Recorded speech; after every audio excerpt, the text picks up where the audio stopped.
The evening started like any other social obligation I reluctantly attended with my wife, Anna. She had always been the social butterfly, the life of the party. I, on the other hand, preferred quiet nights at home, away from the noise and meaningless small talk.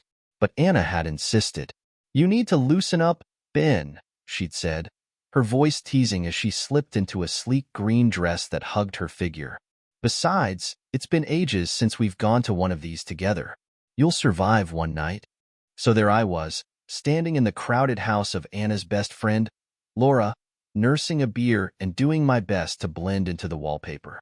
Anna, as expected, had disappeared into the crowd the moment we arrived, her laughter echoing above the music.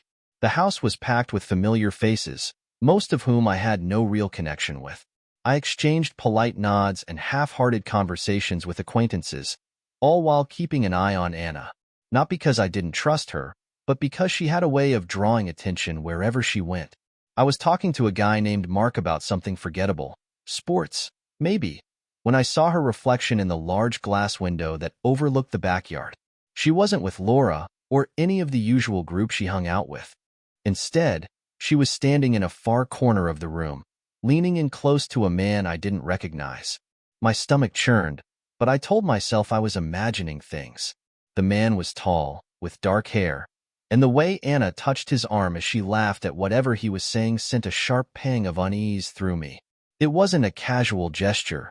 It was the kind of touch that lingered. I tried to convince myself it was harmless. Anna was a tactile person, always had been. But then the man leaned down, whispering something into her ear, and she tipped her head back, laughing softly. A moment later, they slipped out the back door. I don't know how long I stood there, staring at the empty spot where they'd been. Mark's voice became background noise as my mind raced. I told myself to wait, to give her the benefit of the doubt. Maybe it was nothing. Maybe I was overreacting. 5 minutes passed. Then 10. I couldn't take it anymore. I set my beer down and made my way outside. The backyard was dimly lit, strings of fairy lights casting soft shadows across the space. It took a moment for my eyes to adjust, but when they did, I saw them. Anna and the man were standing close, too close. His hand rested on her waist, and her face was tilted up toward his. Before I could even process what I was seeing, they leaned in, their lips meeting in a kiss that shattered any illusions I had left. The beer bottle slipped from my hand, hitting the ground with a dull thud. The sound startled them, and Anna pulled back, her eyes wide with shock. For a moment, none of us moved. The man turned to face me, his expression shifting from confusion to realization. But I didn't wait for an explanation. I turned on my heel and walked back through the house, ignoring the curious glances of the other partygoers. I grabbed my jacket and left without a word. That night, I sat in my car, parked in an empty lot, trying to make sense of what I'd just witnessed. The image of Anna in another man's arms played on a loop in my mind, each replay cutting deeper than the last. I thought about going home, about confronting her the moment she walked through the door. But I couldn't. I wasn't ready. Instead, I drove aimlessly through the city, the quiet hum of the engine failing to drown out the storm in my head. By the time I finally made it home, it was almost dawn. The house was empty and silent, a stark contrast to the chaos inside me. I didn't sleep. How could I? Everything I thought I knew about my marriage, about Anna, had been turned upside down in a single moment. I spent the early hours of the morning pacing the living room, alternating between anger and heartbreak. Part of me wanted to confront her, to demand answers. Another part of me wanted to shut her out completely, to let her realize what she'd thrown away. The sound of her car pulling into the driveway jolted me out of my thoughts. I stood frozen in the kitchen, staring at the half-empty bottle of whiskey on the counter. The front door creaked open, and there she was. Her makeup was smudged, her eyes red and puffy. She looked like she hadn't slept, either. For a moment, she just stood there, clutching her phone like a lifeline. "Ben," she started, her voice trembling. "I can explain." Anna stood there, her hands trembling as she clutched her phone. Her eyes, red and swollen, darted toward me, searching for something. Maybe sympathy, maybe forgiveness. She wasn't going to get either. "Ben," she repeated, stepping inside, her voice barely above a whisper. I can explain. I leaned against the counter, my arms crossed. Go ahead, I said, my tone flat. Explain. She hesitated, glancing down at her shoes like a child caught breaking a rule. It wasn't what it looked like, she began. That phrase alone was enough to push my patience to its limit. It wasn't what it looked like? I repeated, my voice rising slightly. Anna, I saw you. You were kissing him. Her head snapped up, panic flashing across her face. Ben, please let me explain. I didn't mean for it to happen. It was a mistake? I cut her off. Is that what you're about to say? Because if it was a mistake, you wouldn't have been standing there with your hand on his arm, laughing like you didn't have a care in the world. You wouldn't have been kissing him. Anna's shoulders slumped, and for a moment, she looked like she might collapse under the weight of her guilt. But then, as if flipping a switch, her expression shifted. It didn't mean anything, she said, her voice trembling but defiant. I was drunk, Ben. You know how Laura's parties are. Everyone was drinking, and he just caught me off guard. I wasn't thinking straight. I let out a bitter laugh, shaking my head. Don't you dare try to pin this on alcohol. You weren't drunk, Anna.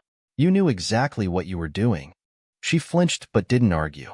Instead, she tried a different tactic.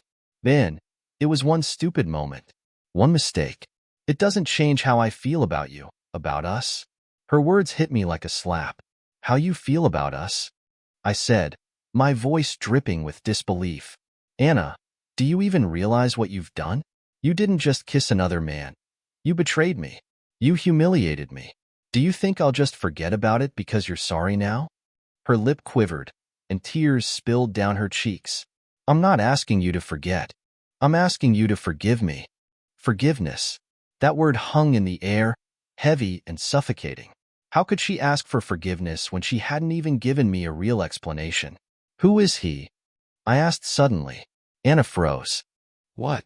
The man you kissed, I said, my voice cold. Who is he? Her hesitation told me everything I needed to know. She knew who he was. This wasn't some random stranger who'd caught her in a moment of weakness. He's just someone Laura knows, she said finally, her voice barely audible. His name, Anna, I demanded. What's his name? She hesitated again, and for a moment, I thought she wouldn't answer.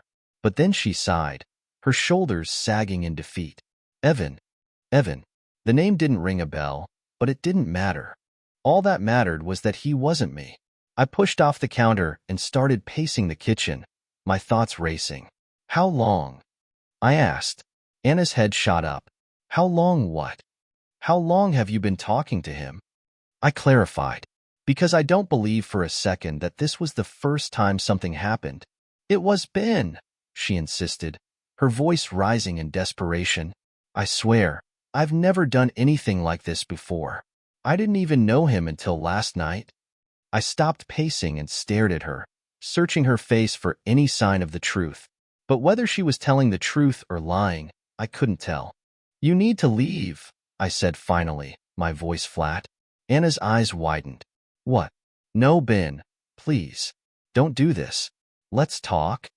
There's nothing to talk about, I interrupted. You made your choice last night, Anna. Now I'm making mine. Ben, please, she begged, stepping closer. Don't throw everything away over one stupid mistake. Think about the life we've built together, about what we mean to each other. Her words might have moved me once, but now they felt hollow. You should have thought about that before you kissed him, I said coldly. Anna didn't leave right away. She spent the next hour pleading with me, trying every argument she could think of to convince me to let her stay. She cried. She apologized. She even tried to blame me, saying I'd been distant lately and that she felt neglected. But I wasn't buying any of it. You don't get to play the victim here, I said firmly. You made your choice, Anna. Now you have to live with the consequences. Eventually, she left, her face streaked with tears. As I watched her drive away, a strange mix of emotions washed over me. Anger, betrayal, sadness, and an unexpected sense of relief. For the first time in years, I felt like I had control over my life. The next few days were a blur of silence and self-reflection. Anna texted me constantly, apologizing, begging for another chance, but I ignored her. I needed time to think, to decide what I wanted to do next. Part of me wanted to forgive her, to try and rebuild what we had. But another part of me knew that things would never be the same. And then, one day, I got a text from Laura. "I think you should know. Evan's been bragging about what happened. He's telling people it wasn't just a kiss." Laura's text hit me like a ton of bricks. Evan was bragging? Telling people it wasn't just a kiss? My grip tightened on the phone as I reread her message, my anger reigniting like a flame being doused with gasoline. For days, I had been stuck in a whirlwind of emotions: hurt, confusion, anger. Anna's tears and apologies had stirred something in me. But this wasn't just betrayal. This was humiliation. I called Laura immediately. "Tell me everything," I said, skipping any pleasantries. Laura sighed, and I could hear the hesitation in her voice. "I wasn't sure if I should say anything," she began. "But I can't keep quiet. Evan's been running his mouth since the party. He's been telling people you left after seeing them together. And, well, he's implying that they've been seeing each other for a while." I clenched my jaw, the words stinging more than I'd expected. "What exactly is he saying?" "That they've been talking for a couple of weeks," Laura said carefully. "That Anna was the one who invited him to the party. And Ben, he's telling people it wasn't just a kiss." Her words were like knives cutting through me. "Do you believe him?" I asked, though I already knew the answer.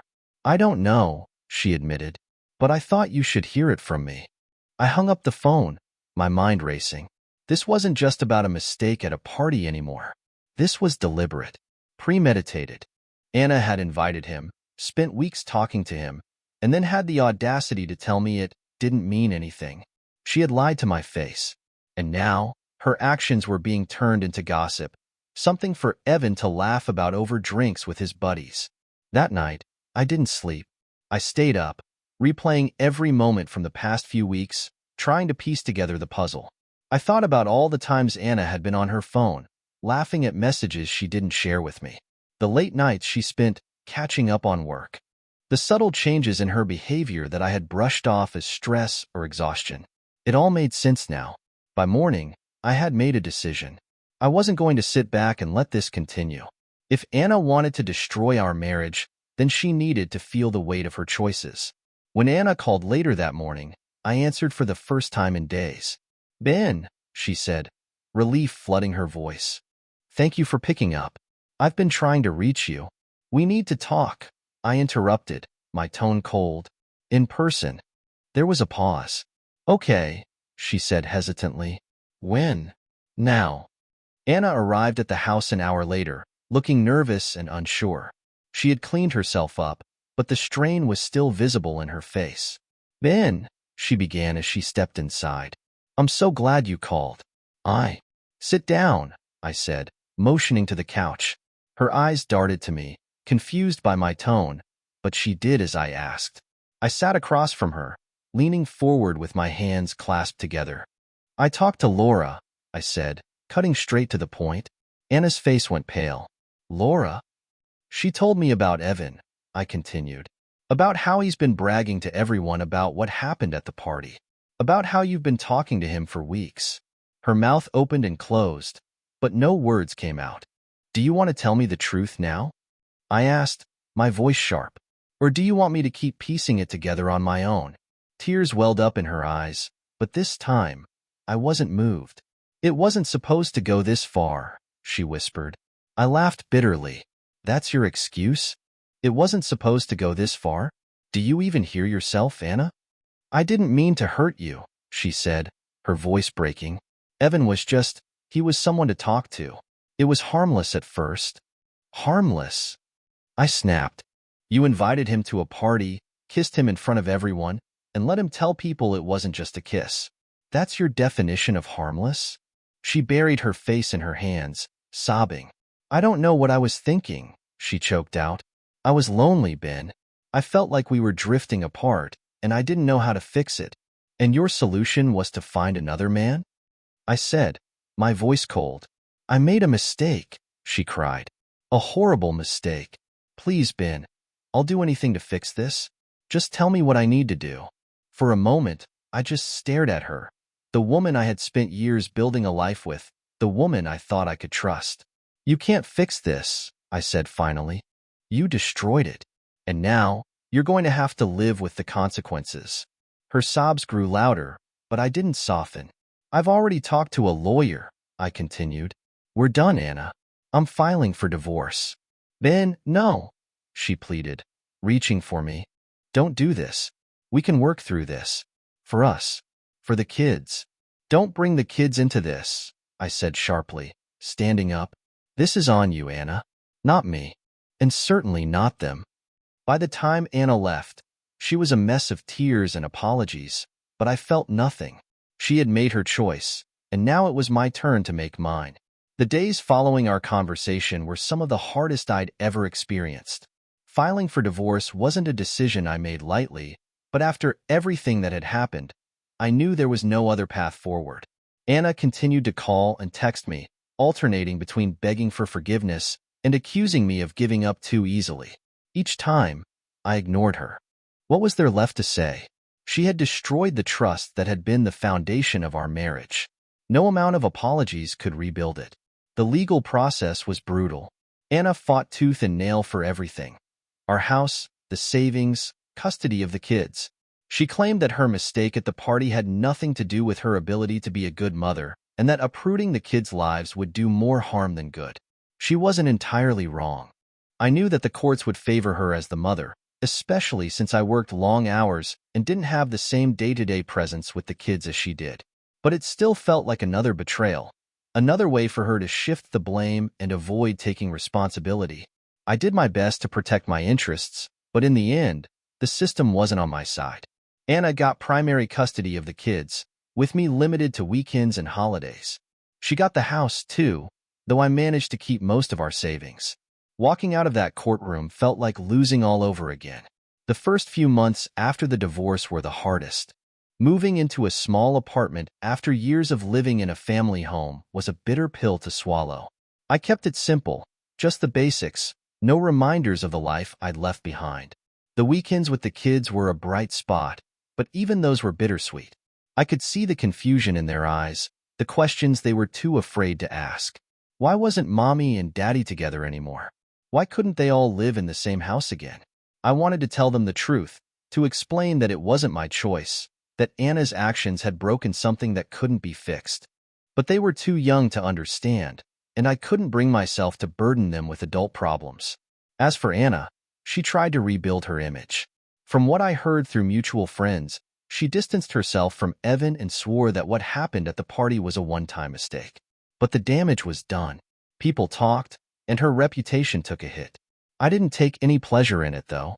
Watching her struggle didn't undo the pain she had caused me or make up for what I'd lost. In the end, I was left with nothing but the lessons I'd learned the hard way. I learned that trust is fragile, that even the strongest bonds can be broken by a single moment of selfishness. I learned that love isn't enough to hold a marriage together when honesty and loyalty are absent. And most importantly, I learned that walking away, though painful, was the only way to reclaim my sense of self. Looking back now, I don't regret my decision. Yes, my life is harder now. Yes, I miss seeing my kids every day. But I'm free from the lies, the betrayal, and the constant feeling of not being enough. As for Anna, I hope she's learned something too. I hope she realizes that her actions had consequences far beyond what she anticipated. And I hope she carries that regret with her as a reminder of what she threw away. The road ahead won't be easy, but I'm determined to keep moving forward. Because even in the face of betrayal, life goes on.